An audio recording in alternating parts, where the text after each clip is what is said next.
really happy to bring to you three of the brightest and best within the insurance industry. We have in these stylish jackets today, we have joining us Mike Mitchell from RPS, Bert James of Assured Partners, and John Mameron of Hub International. And what we're going to be talking with you about today is the paradox within the insurance market. There's a lot going on right now within the economic structure of trucking itself, the motor carrying side, and the insurance industry. And the best way I could think of this is when we think back to our old biology days or high school days or early college days, and they taught us about symbiotic relationships. This is a perfect example of how these things are related and how these impacts are connected, almost like dominoes, and can fall in a favorable direction or unfavorable direction as we go forward. So with that going forward, what I'd like to do, guys, Mike Mitchell, if we could kick off with you, if you'd just like to give a brief intro for people who may not have met you yet, and then Sure. we'll follow you with Bert, and then we'll come right to you, John. Sure. All right. Well, good morning, everybody. And Jim, appreciate the kind words about you lumping me in with some of the brightest here. It's a little bit too generous for me, but my name's Mike Mitchell. I'm with Risk Placement Services. We're a wholesaler in the industry. I've spent my whole career on the wholesale / underwriting and broking side, but glad to be here today. Bert. Thank you, Jim. Bert James with Assured Partners. Our office specializes in trucking. We're agents and focus on the transportation industry. All right. And John? Thanks for having me, Jim. John Mameron with Hub International. I'm here in the Northeast. I've been with Hub since 2009. Started primarily with non-trucking, got into trucking in 2015. So it's been about a 10-year run. We'll be coming up on it, and built my own book from ground up, and just dedicated to the trucking space. Passionate about it. Want to help these motor carriers grow honestly and profitably.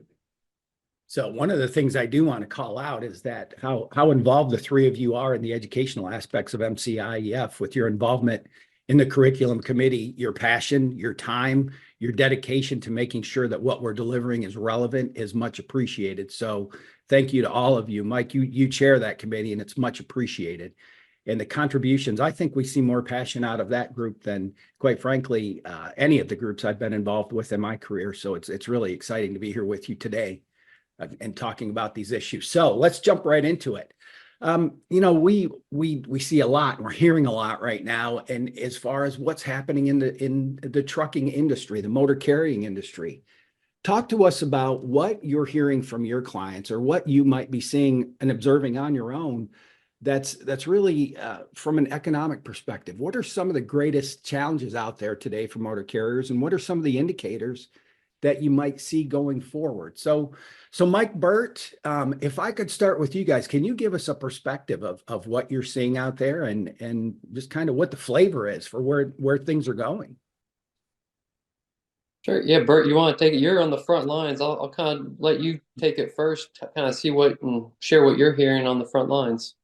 Certainly. So we're seeing a lot of trucking companies struggle to remain profitable. It's no secret that freight rates have been down for going on, 18 months now. Freight, the freight capacity was down. I think that's picked up. We see a lot of folks that are busy right now, but they're not making much money.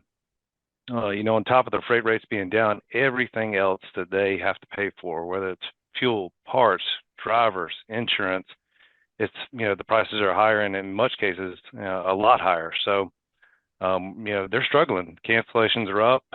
Folks, choosing to close their company, a lot more frequent. So it's not easy. Mm-hmm. Yeah, we're seeing that on kind of as it comes from Bert and the retail side. We're seeing that as well from the wholesale and underwriting side. We're seeing cancellations kind of tick up, and what we're also seeing is risks that don't renew their insurance, that they're just closing down their operations. Unfortunately, I think it's through coming out of the pandemic, we've seen.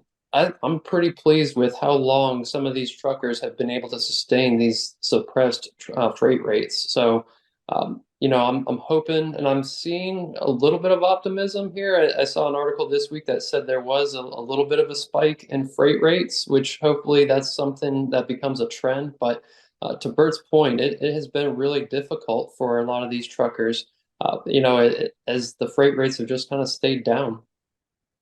So John, from your perspective, and your interaction from your clients, what are you hearing as far as strategy? How are these guys surviving? We know they're struggling, as they said, with rates, with expense structures, with with all of these different things that are out there facing them, and quite frankly, we know that what we would expect them to have as a strong, steady contract business that's based on capacity has just the capacity demand just is not where it needs to be. So what are you seeing from your front as far as what strategies are in play for these guys to stay above water, to stay For in sure. business? So Bert touched on the challenges and the cancellations and the downsizing and the companies going out of business. So I won't go into that, but when there's we all know this trucking insurance marketplace, trucking in general is cyclical. There are going to be times where trucking companies make a lot of money. There's going to be times where they don't earn. We're in one of those times where they don't earn. So what I've been advising on and coaching clients on is this is the greatest. There's always opportunity when there's downturn. And what I mean by that is it's a great time for these trucking companies to clean house. Look at your top, 10 drivers, look at your bottom half of drivers. Are there some of these drivers, if you're going to slow down, this is a good time to stop being picky on what drivers you want to keep, what drivers you should be letting go. So using this opportunity to really clean up your driver portfolio is a good opportunity. Also, you can be strategizing on which routes are costing you the most money. Which one of your contracts or your broker work that you're doing is actually hurting you. So looking at your financials and finding out, okay, here's the profitability and here's the expenses on routes and drivers, and then cleaning that up and trying to strategize for a cleaner future. I think it's a good time to do that, where the work is slowing down. You may have to downsize. So this is a good opportunity to downsize in a strategic way. That's good. That's good insight. So, anytime you have a turn market like this, you look for opportunity for people who might be able to, or companies who might be able to take advantage of the market being turned in either growth from an individual company perspective, or the opportunity to merge, or whatever the case may be. What opportunities, disruptions, what abnormalities are we seeing in the market now, or trends in the market now, that we may not have seen in the past? One of the things I'd like to hit on, right out of the gate, is private fleets. Are we seeing anything there? Are we seeing any strategies that might come into play, or that are different from what we've seen in the past? Yeah, I'll take this one. So there was an article in Transport Topics that came out maybe a week ago, and it says that the private fleets have increased their capacity from I think they had a market share of around 68%. Don't quote me on that, but right now it's at 75%. So that means our for-hire trucking companies are only hauling 25% of the goods that are being transported via truck in America today. That shows me that the private haulers are realizing how expensive it is to sub out some of this work, and they're growing internally as opposed to giving that work to a for-hire trucking company. And that's not a positive sign when it comes to for-hire trucking space, which we're in. Mm-hmm. So that's a great lead in to talk about what we're seeing for the fourth quarter. So, if we see this happening on the front, what indicators are we seeing for the fourth quarter for motor carriers that might say, hey, things are on a turn, we're heading in the right direction, here's what we need to prepare for? We just talked about diesel prices a few seconds ago, but before we jumped into our discussion, where are we seeing some key indicators here, and what are your insights as far as where things might be going for the motor carrying industry? And I'll throw that out to anyone who wants to take it. I think something will have to change at some point. With what's tough for a lot of our truckers right now is they've seen increases in a lot of things, from the equipment, their drivers, the fuel. Fortunately, right now, diesel does seem like it is trended down. It's at its lowest point in the last 3 years, I read this week, which is great. I am concerned, though, that because of demand. There's not as much demand for the diesel, so that's driven. I'm not sure what's driving that. So there's a little bit of unknown there, but typically fourth quarter is a strong quarter for truckers. So it's going to be really interesting to see what happens there. But, one of the things that continues to go up is the cost of insurance, and truckers, if everything else is going up, the cost of equipment and the cost to hire drivers, at some point I am concerned that the cost of insurance is going to be too much of a detriment. And I think that's what Bert mentioned earlier. We're seeing where at some point these truckers just can't afford the expenses and they're deciding to either cancel or not renew their insurance coverage. Mhm. So, but hopefully with freights, I mean, it's cyclical. Like John mentioned, we've seen the highs and lows, and at some point this will rebound and we'll see things thriving again. So and Mike, those are some great points. You brought up the rising costs, you brought up the freight rate issue, the financial strains that are being faced. Bert, talk to us about what you're seeing on the cancellation and non-renewal side. What are the trends looking like that you're seeing? Yeah, cancellation. Go ahead, Bert. All right, sorry. Cancellations are definitely up. We're seeing that across our whole agency. A lot of cancellations for non-payment. Something that I've seen, I keep really good records of folks all the quotes that I do, renewals, new business, whatever. And historically, I've had roughly 5 to 10 clients a year just close their business at expiration. This year, I've had 25, so a significant jump in the folks that have just said, "Hey, I'm retiring, I'm hanging up, I'm done, I'm doing something else." So it's definitely tough out there, no doubt about it. Mm-hmm. Yeah, and so, Mike, was there anything you wanted to add to that before we? No, I think I would agree exactly with that. That's the trend we're seeing right now. So I'd like to shift that from what we're seeing in cancellations and get into the cost of a claim right now. And the reason I want to go there is because, quite frankly, we're all talking about inflation, right? You see it in equipment, you see it in replacement costs, you see it in medical care or medical claims, whatever the case may be. Talk to us about that, about how you see that impacting what's happening out there. What's happening with repairs, what's happening with equipment, et cetera. Yeah, I think I'll jump into that. The paradox of insurance, there's 5 factors: claims history, regulatory changes, market competition, technological advancements, and litigation risks. This component is the litigation risk, right? So you have all of your physical damage and property damage claims that have increased. Percentage-wise, not sure, but I've seen it with my own eyes that the increased cost of equipment for claims that were used to be relatively small has now risen pretty significantly. On the flip side of that, the other side of the litigation costs is obviously your nuclear verdicts, your bodily injury claims. With this industry, we are trying to fight back in certain states where we're putting on some caps, but it's not moving quick enough in certain states, especially the states I represent. And we see significant reserves on claims that you typically would be resolved quickly. And those reserves, you got to understand, there's a developmental factor that the underwriters will price those factors into your model when they're coming up with the pricing for the trucking. And that developmental factor has changed significantly.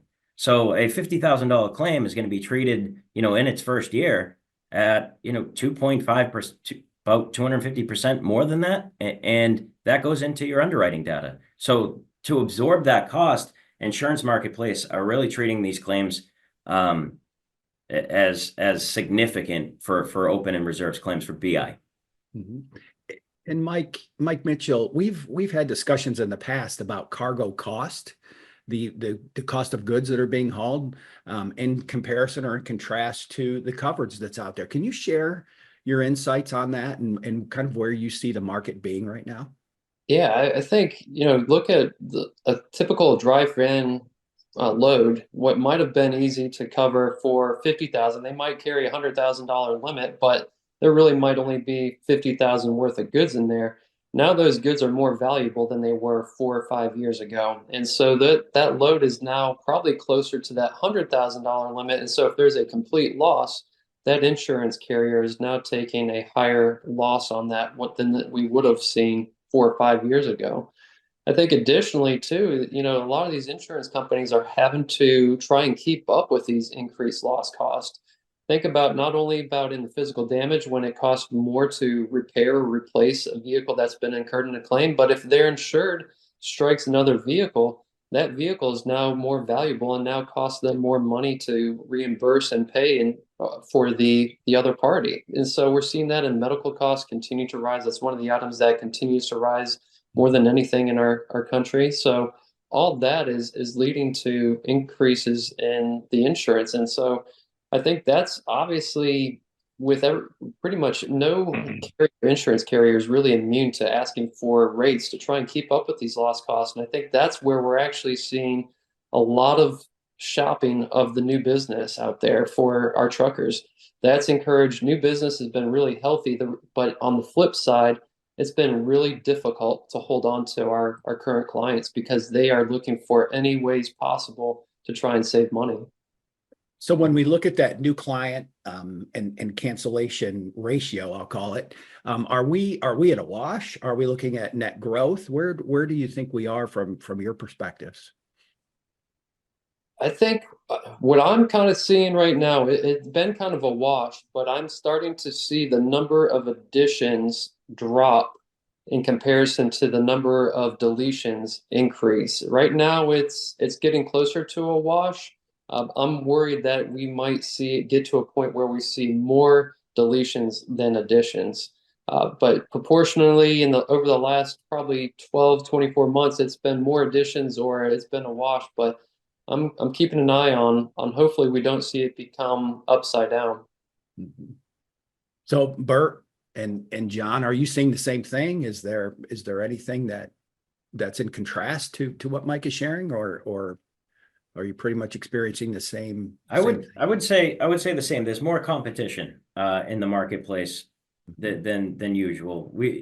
When I'm working with a client that are doing the right things, we want to build equity in these relationships with our carrier partners. So in the past, we're not shopping that account every single year.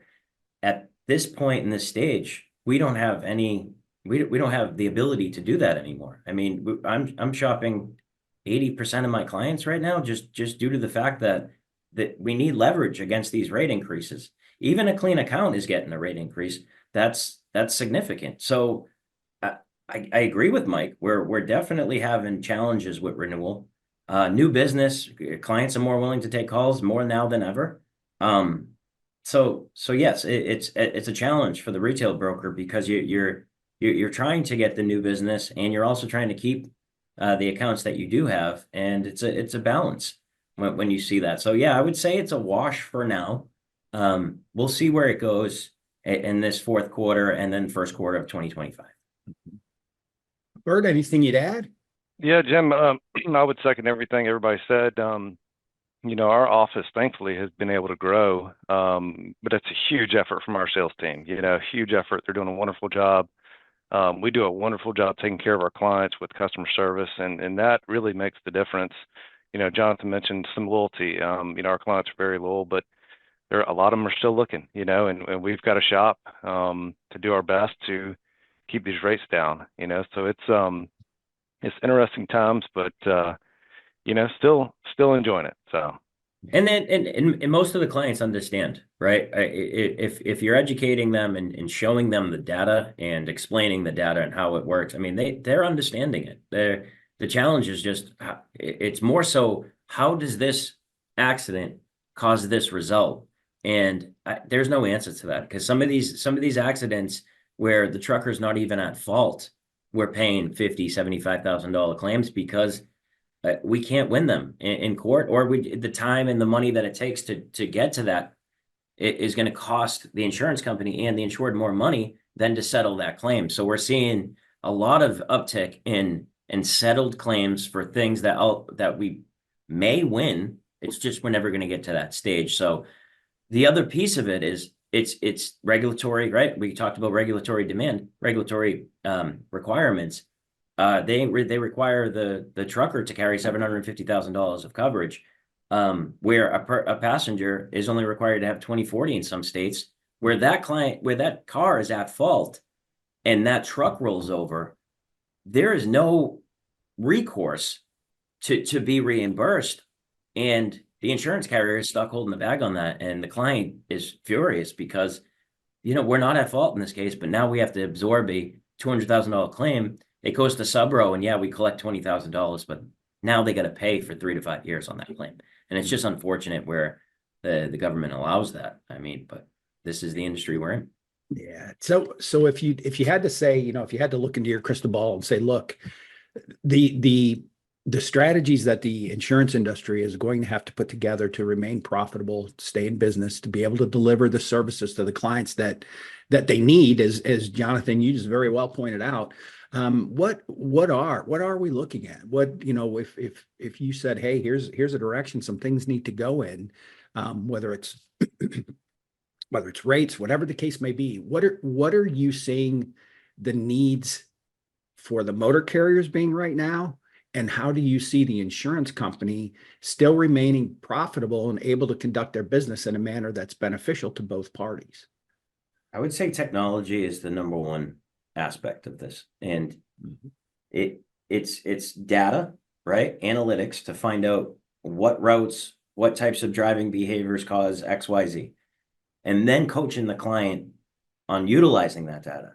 I think that is the toughest part of this, is that we have the technology, but we don't have the time and the staff at the smaller, not even smaller, I'm saying 50 to 100 unit space. They don't have a team of people to analyze that data and make decisions. So helping them from a risk management aspect with our carrier partners, utilizing that data and giving insight on that data would be beneficial. And this is the way out of this hole for litigation. Yeah, I think the technology is going to be crucial for both the insurance carrier and the motor carrier to really adjust and adopt it, because it's those that have been utilizing it on the motor carrier side have benefited from it. For sure. Yeah, I think the key for motor carriers is to, really focus on operating safely, avoiding claims, really keeping a close eye on your safety scores, DOT violations at a minimum, because those things have a major impact on their insurance rates, and they will continue to. We're seeing, pretty frequently, motor carriers get priced out of business because they can't get affordable insurance due to their scores being really high or claims history. So those are key factors. So what I'm hearing is that if we're going to continue to go forward, we're going to have to be very strategic when working with the clients that are on the motor carrying front. And, in looking at this, not just as a one-time podcast, but as a series, where we need to go next is, how do we help the motor carrier understand how we can improve what they might be absorbing as expense from insurance in a manner that allows them to be more strategic through safety, more cognizant through some of their efforts, making sure that they are impacting CSA scores, they are impacting safer, et cetera.